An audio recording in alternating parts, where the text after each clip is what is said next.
महाराजपुर थाना क्षेत्र में एक सनसनीखेज वारदात सामने आई, जहां बेटी से मिलने गए प्रेमी को परिजनों ने पीट कर मरणासन कर दिया। किसी तरह घटना की सूचना परिजनों को हुई तो उनके होश उड़ गए। 10 किलोमीटर दूर पहुंचकर परिजनों ने उसे हैलट अस्पताल पहुंचाया, जहां दूसरे दिन डॉक्टरों ने उसे मृत घोषित कर दिया।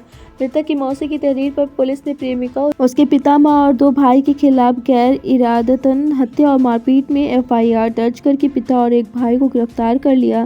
महाराजपुर के फतेहपुरवा गांव निवासी 22 वर्षीय सूरज खेती किसानी करता है। पिता धुन्नों के गुजरने के बाद भाई राहुल के साथ मामी आशा के साथ रहता था। कुछ गांव वालों ने बताया कि कुछ समय पहले उसका प्रेम 10 किलोमीटर दूर रहने वाली मुफवार गांव निवासी आकांक्षा से हो गया था, जिसके पास से दोनों चोरी छिपे मिलने लगे थे। छोटे भाई राहुल ने बताया कि मंगलवार रात करीब 9 बजे वह फुफवार गांव मिलने गया था, जहां उसके पिता रमेश, भाई नीरू, एक अन्य भाई व मां ने पकड़ लिया था। राहुल का आरोप है कि उसके बाद उन लोगों ने बेटी आकांक्षा के सामने ही उसे जमकर मारा पीटा।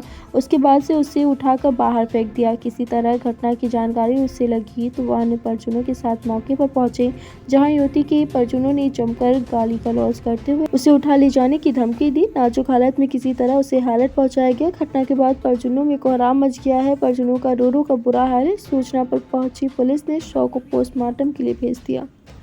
संवाददाता मनीष वर्मा की खास रिपोर्ट। सुरेश कुमार रावत जो मरा है कौन है, आपको क्या घटना हुई? हमारे रिश्तेदार हैं वो, और घटना एक लड़की ने जिसके साथ इसने प्रेम प्रसंग चलता था और उसका नाम आकांक्षा है।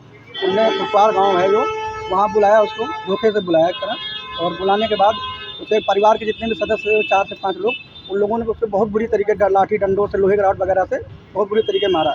मारने के बाद उसको सरसौल जो जिला सरकारी अस्पताल है वहाँ लेके गए, और वहाँ से जब रिफ़र कर दिया तो वो लोग हैलट लेके आए, और हम लोग को सूचना ये मिली किसी तरीके से कि उसका एक्सीडेंट हो गया है। जबकि लड़के की बाइक अभी भी लड़के पक्ष के घर पे खड़ी है, अभी भी वहीं खड़ी है। वहाँ से ना थाने गई है और ना ही हम लोग लेके आए, वहीं खड़ी है।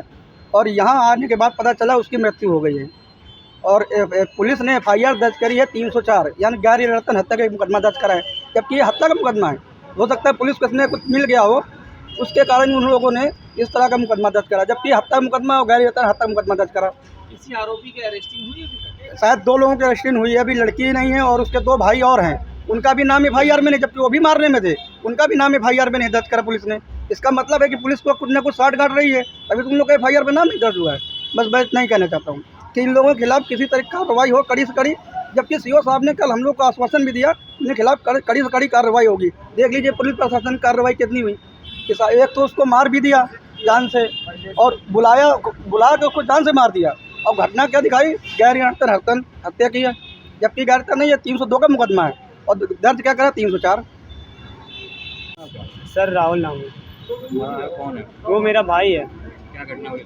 घटना ये हुई थी कि लड़की ने बुलाया था और बुलवा के वहाँ पे घर पे मरवाया गया।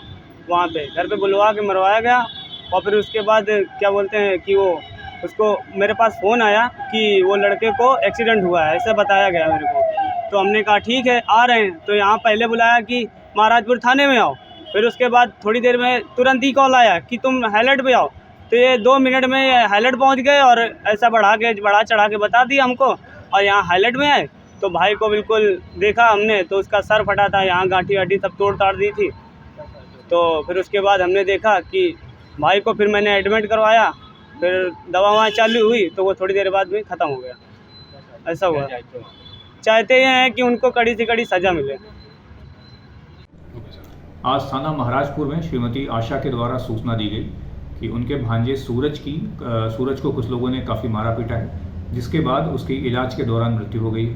इस सूचना के आधार पर थाना पे सुसंगत धाराओं में अभियोग पंजीकृत किया गया है। इस अभियोग में 3 नामजद अभियुक्त हैं, जिनमें से 2 को हिरासत में ले लिया गया है, उनसे पूछताछ की जा रही है, और जो भी तथ्य सामने आएंगे उनके आधार पर अग्रिम वैधानिक कार्रवाई की जाएगी।